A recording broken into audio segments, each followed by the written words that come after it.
Take Care of Your Body by Rye. Lifeline, there when you need us most. Keep listening to see what's next.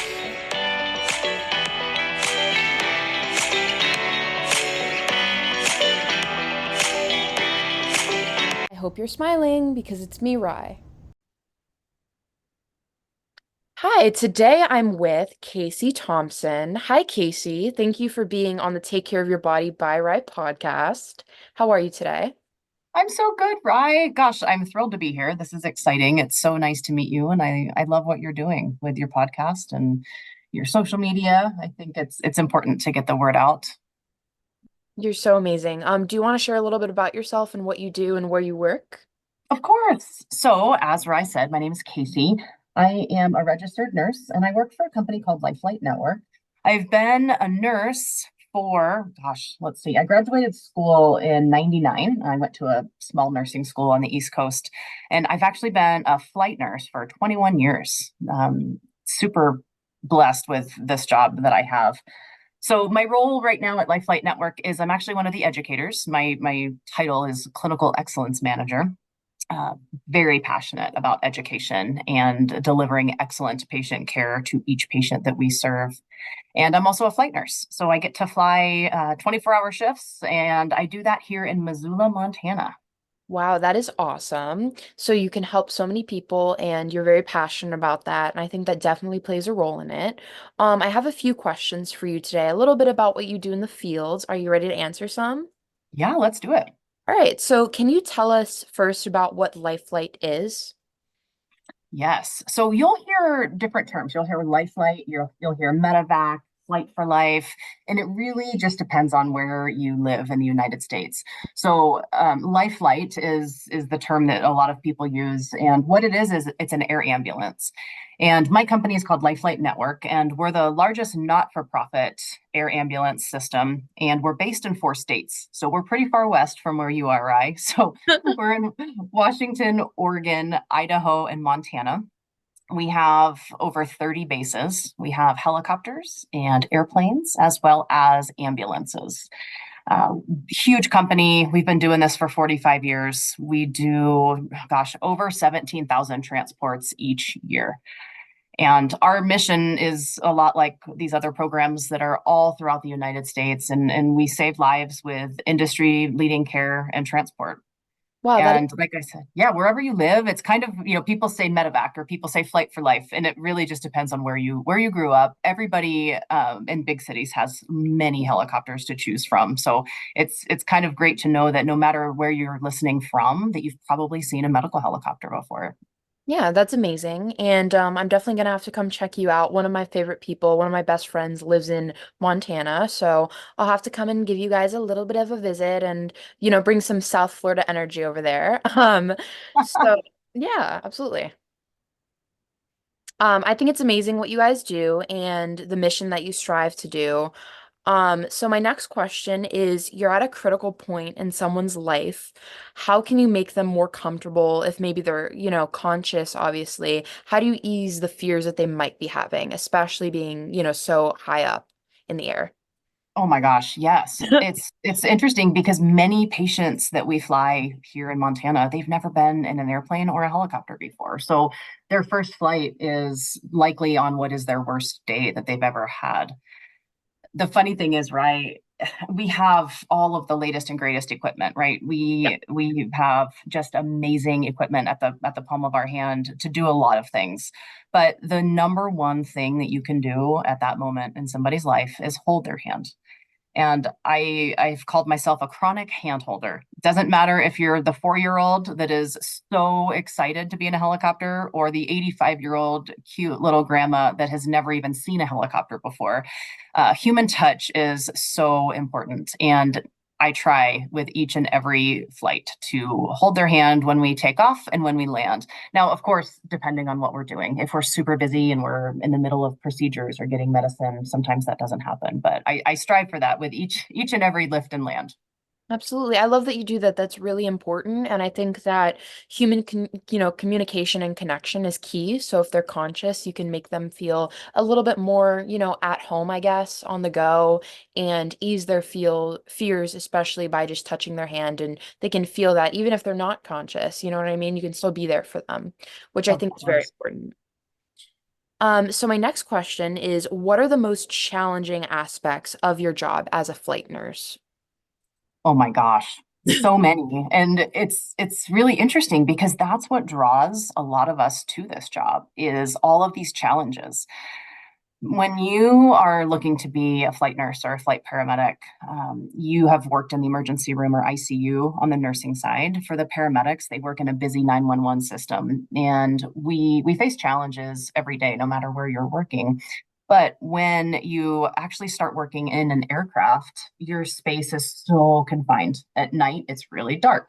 I joke and say like we work in dark closets because if you're used to working in the ICU, you have this huge room and you have all sorts of smart people that you can pull information from.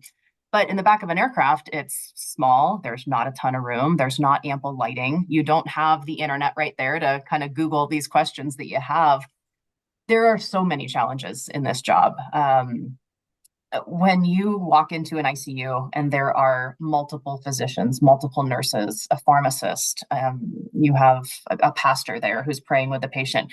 We walk in as a two-person team, and that is not lost on me. Like, I know that I have this intense responsibility of taking care of the patient and being everybody for that patient. I have to be their advocate. I have to be their nurse. I have to be their hand holder. I have to also take some time with the family to make sure we take the time to answer questions with them. So that's a hard question to answer, right? Because there is literally a challenge at every corner, which is why I do this job. It's never the same thing every day. And the challenges are fun because my partner and I get to overcome them together and have successful patient outcomes. Yeah, teamwork. I feel like teamwork is best in any situation. So, yeah. So now that you kind of mentioned that, what got you into doing this job? What inspired you? Oh man, everybody has an inspiration. Mine's an interesting story. So I was actually working in Florida as an emergency room nurse. Wow. And the first helicopter crew that I met, it was not the best interaction. And I was young and excited and kind of like that cute puppy dog, and Oh. I take them down to the ER and I introduce them to the patient who was incredibly sick, and they were not nice to me, and they were actually rude, and they said to me like, we don't need your help and we just want you to stand over there. Wow. And right, it was that day that I said to myself, you know what? I'm going to be a flight nurse and I am going to be the kindest, nicest, most amazing flight nurse.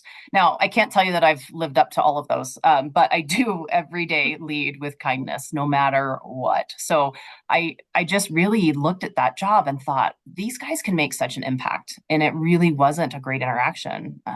But we've turned that into inspiration. And now I'm here 21 years later. Absolutely. And I love that you said that you lead with kindness because that's something that I make sure I do, throughout my daily life. I think that people can remember something simple that you did for them and they'll remember that you're kind forever.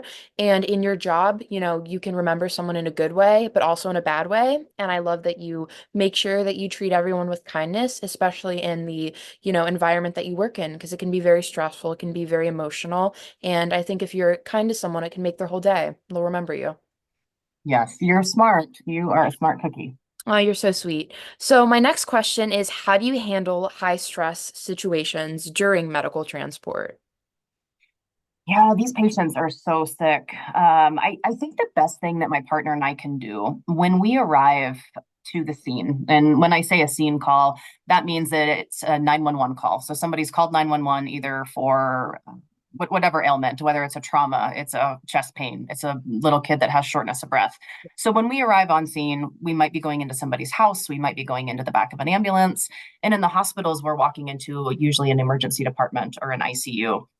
The number one thing that my partner and I can do is walk in and literally set the example, set the pace of calm as a cucumber. And we walk into chaos. And the first thing we do, no matter what is happening, is, hi, my name's Casey, and this is my partner, Peter.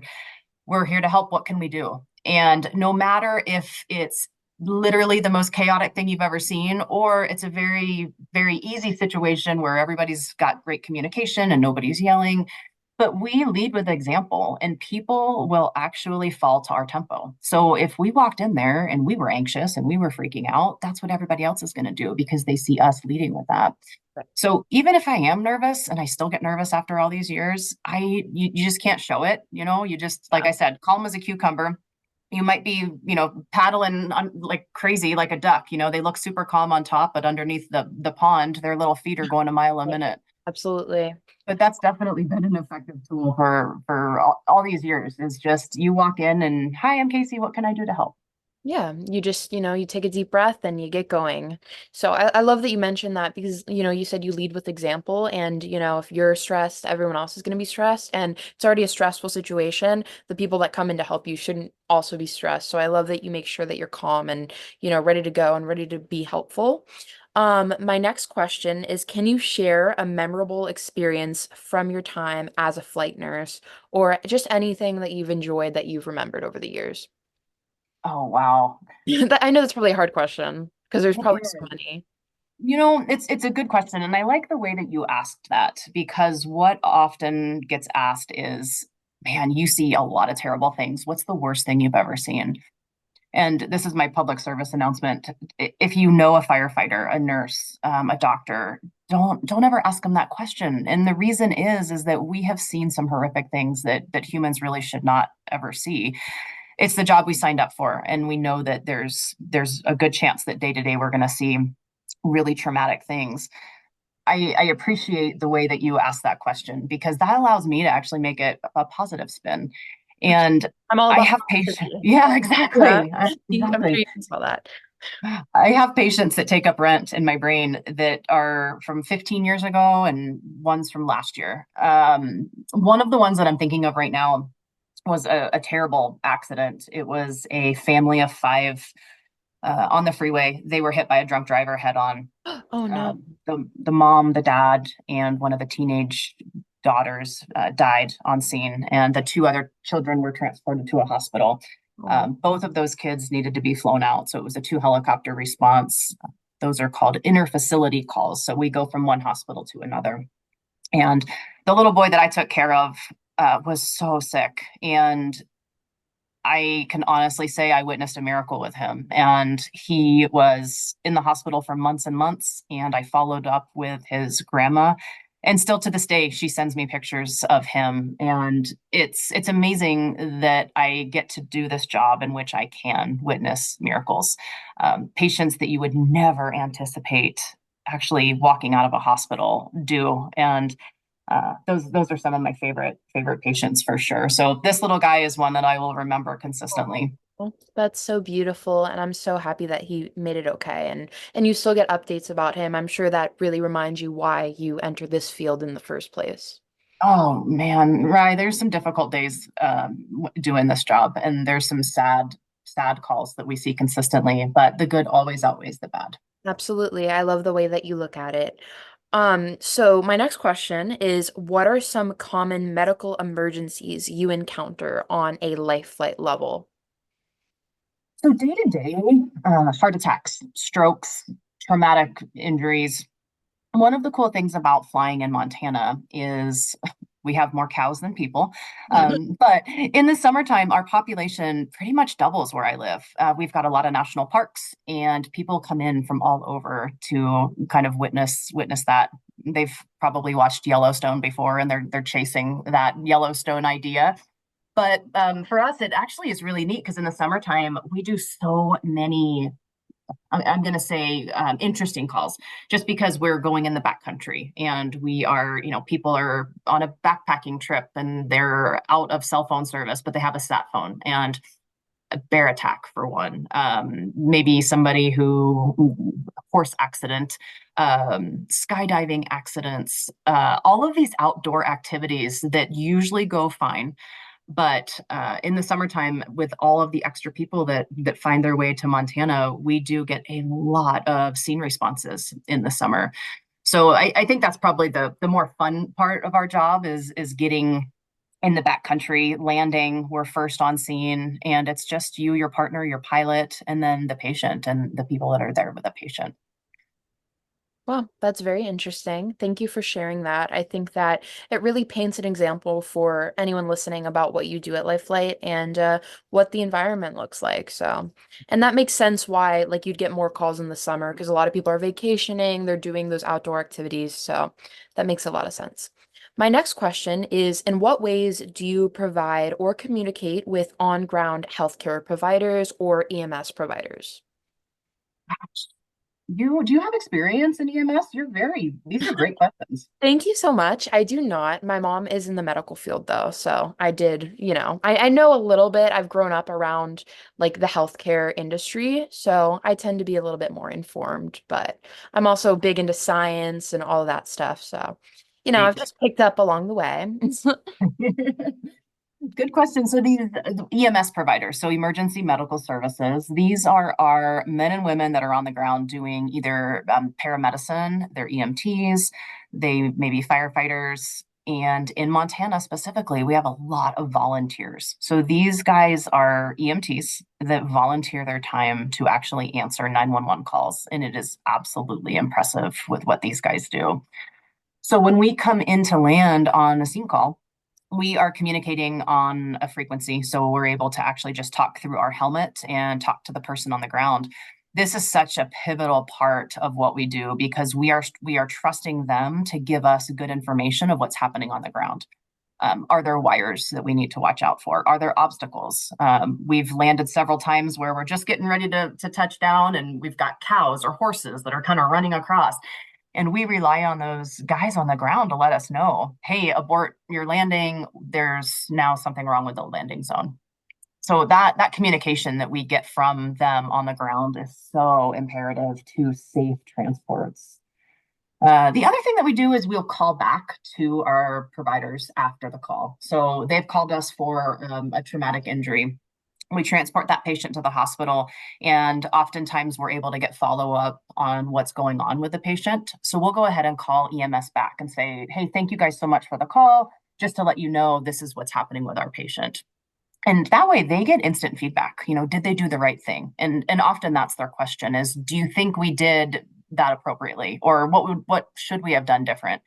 And anybody that does this job, whether you're an EMS provider or a flight clinician, every single day is an education. You never have the same call twice, and every single patient teaches you something. Absolutely. I love the way that you look at it. And from what I just got, what you said is communication is important. And, making sure that you're in touch with the people on the ground and in the air kind of paints the idea of what it's going to look like when you're leaving the scene.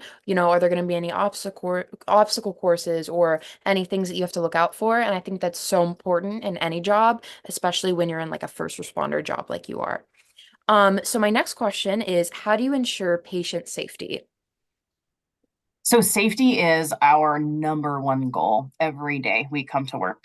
We lead with safety and we finish with safety. If it's not safe, we don't do it. And patient safety is near and dear to my heart as well because many of our patients are unconscious. Many of them are not breathing on their own. They have a breathing tube in that we're breathing for them, which makes our job even more important. If we're transporting you and you're awake and talking, you can tell us, hey, I feel like the seatbelt's too tight, or my arm feels like it's stuck. Can you help me? Our patients that aren't talking to us, they can't tell us what's hurting and what's bugging them. So that just makes our job even more important and constant reassessments of our patient, continually starting head to toe and just making sure that we're checking everything to make sure they are belted in appropriately, to make sure that we're giving them the correct medicine. We're always double checking our doses with our partner, and we're always checking to make sure that we're doing the right thing for the patient with every intervention. If the patients are awake, we talk to them. We give them a safety briefing and explain to them exactly what's going to happen. We have headsets that we can actually communicate with them. We wear helmets. The patient can wear a headset. So that way we can actually talk to them and say, hey, Rye, we've got about 10 more minutes left in the flight. How's your pain? Do you need any more medication? Or, do you need us to fluff your pillow? Do you need me to, put your head of the bed up a little bit, get you more comfy? heat, air conditioning, all those things. But it really is complicated when the patient isn't talking Yeah. to you. And it makes our job a lot harder because there's just that much more that we need to work into our continuous reassessments.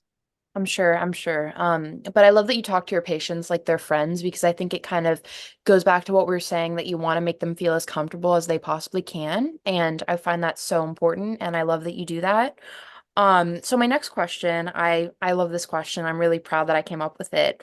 What is one thing you think everyone should know about Life Flight and your job at Life Flight? Yeah, that's a good one.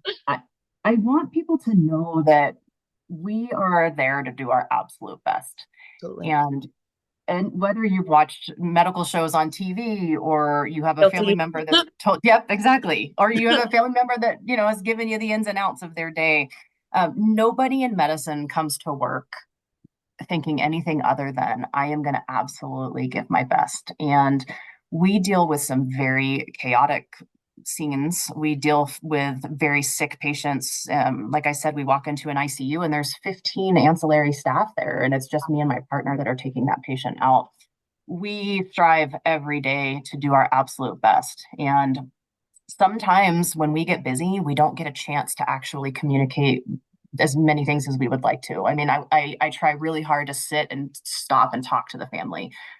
But at times we have a very, very important patient in front of us that needs to get to the hospital ASAP. So, do we fall short of perfection? Yes. And I will call back to the family and say, I am so sorry I didn't get a chance to sit down and talk with you, but we needed to get your wife to the emergency department because she's going to go straight into surgery. So I want people to know that we are there every day to do our absolute best. And we all have worked extremely hard to get to where we are. Many people view flight medicine as the pinnacle of the career for paramedics and nurses. And we've put in years of work experience.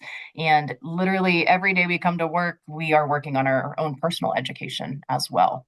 Yeah, that's so important. And I love that you make sure that you take the time to even, if you can't speak to the families, that you give them a call, later on. I think that's very important. And I think what you do is overall important. And I'm grateful that there are people, like you out there to help and be there for patients and for anyone who might need your care.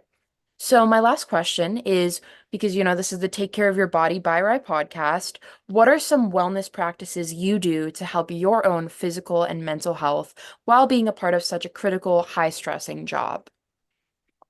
Yeah, so our job is stressful. There are days that aren't, which is nice. I mean, there are some times that we transport patients that are awake and talking, and they may have had this immense heart attack, but they're actually doing pretty well, and you're able to talk with them. And then 2 hours later, you find yourself sitting on a freeway that's been shut down, and you're working through which patient you're going to actually take care of because there's multiple. So it definitely waxes and wanes.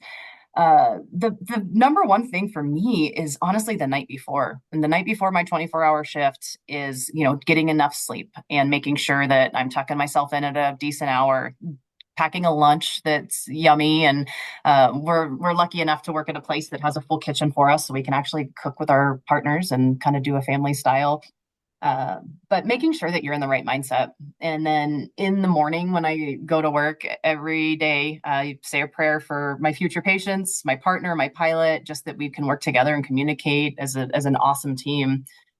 The decompression part, after each flight, there definitely is a little bit of self-reflection and also some debriefing with your partner. Gosh, Rye, that went really well. What are your thoughts? What could we have done different? What could we have done better? And I think after the shift, especially a busy shift, the most important part of my day after my flight is when I'm driving home. And it might be complete silence in my car where I'm just kind of reviewing everything. It might be that I come home and I tell my husband, like, I just need a little bit of time. I'm going to go take a shower. I don't want to talk about work. Because there are those days you come home and you've just seen some sadness, and it takes a little bit of time to kind of pivot from that into being a mom and a wife. Yeah, So absolutely. that time for decompression is really important. I'm a huge fan of deep breathing, and I kind of laugh because earlier when you said, how do you deal with stress? One of the other things that popped in my head is I will sing. When I'm super stressed, it's my partner and the pilot and the patient in the helicopter, and we're busy and the patient's sick. I will just start singing. And I read somewhere that it actually stimulates your vagus nerve, what can kind of calm you down a little bit. Same thing with deep breathing. So those are just two little tools in the toolbox that can help decompress after a day where you kind of saw some stuff that you're ready to forget. Yeah, absolutely. And I love that you shared that. And I want to thank you so much for being on my podcast. I learned a lot. I know everyone listening will learn so much. And I'm so honored that there are people like you out there to help and to even be able to talk to you. Thank you so much. Oh, you are so welcome, and thanks for getting the word out. I think it's great that you thought of this and having me on. So thanks so much, Ray. Yeah, thank you. Thanks for listening to this new episode of the Take Care of Your Body by Rye podcast. As always, make sure to take care of your body. There's only one of you. With love, Rye.